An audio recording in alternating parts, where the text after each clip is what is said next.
ဝိပဿနာရှုတဲ့ဆိုတော့ပါပါလေကိုအဒီဆိုတော့ခန္ဓာမှာရှားရမယ်ဘယ်မှာရှားရမလဲတရားတော်ကမတို့ထွက်လေးလေးဝင်လေးလေးမရှိပေဘူးလားထွက်သွားတယ်ဆိုဒီလေးလေးပြည့်မသွားဘူးလားပြည့်တယ်ဆိုတာသေးတာပြည့်တယ်ဆိုတော့ပါလေအေးဒီသဘောပဲခန္ဓာမှာဉာဏ်ကလေးလှဲ့စောင့်ပြီးကြည့်လိုက်တဲ့ခါကျတော့ယုံနာလေးတွေလှုပ်ရွနဲ့ဖြစ်လိုက်ပြက်လိုက်ဖြစ်လိုက်ပြက်လိုက်မရှိဘူးလားရှိပါရဲ့ဗျာအေးဖြစ်တဲ့သဘောလေးမြင်တယ်ဆိုတာမွေးတာပဲအဖြစ်မြင်ပါလေမွေးတာပါဗျာမွေးတဲ့သဘောလေးမသိရဘူးလားသိပါပါဒီမွေးတဲ့သဘောလေးကလည်းအကြာကြီးနေတာလားခဏနေပြက်တော့ပြက်တယ်ဆိုတော့မသိပြီဘူးလားသိပါပါဗျာသူများအသေးလားကိုယ်အသေးလားကိုယ်အသေးပါကိုယ်အသေးကိုမြင်အောင်ကြည့်ကျင်တယ်ဆိုတော့ဝိပဿနာဉာဏ်ရမှဖြစ်မယ်ဝိပဿနာဉာဏ်ရကြစို့ဆိုတော့တရားဓမ္မတို့ဗုဒ္ဓမြတ်စွာသာသနာတွင်မှာပဲရမယ်နော်အဲ့တော့ဒီဉာဏ်ရဖို့ဆိုတော့ဆက်ရထံမှာတရားမနာရဘူးလားတရားနာတယ်ဆိုတာဝိပဿနာရှုနည်းသင်ပေးတာ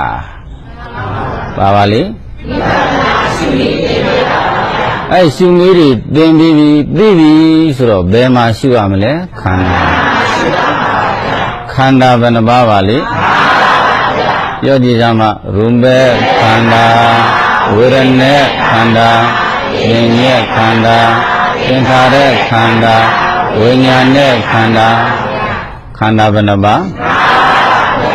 ခန္ဓာ၅ပါးကိုဘာလို့ရမလဲဝိပဿနာရှုရမယ်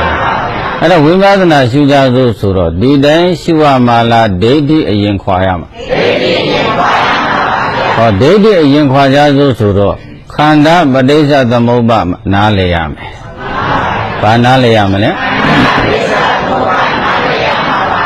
ခန္ဓာပဋိစ္စသမုပ္ပါနားလည်ခြင်းရင်ဆက်ရထံမှာတရားနာရမယ်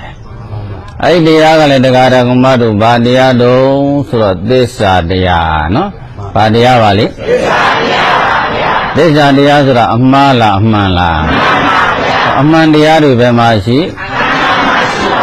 အဲ့တော့ခန္ဓာမှာရှိတဲ့အမှန်တရားတွေပိုင်းပိုင်းခြားခြားရှင်းရှင်းလင်းလင်းမြင်မြင်နဲ့ဆိုရင်အရင်ဆုံးဘာခွာရမလဲဒိဋ္ဌိခွာရမှာပါဗျာဒိဋ္ဌိခွာပြီးမှဝိပဿနာရှုရမယ်နော်အသိနဲ့မှမခွာဘဲနဲ့အပွားနဲ့ခွာလို့ရပါမလားမရပါဘူးဗျာ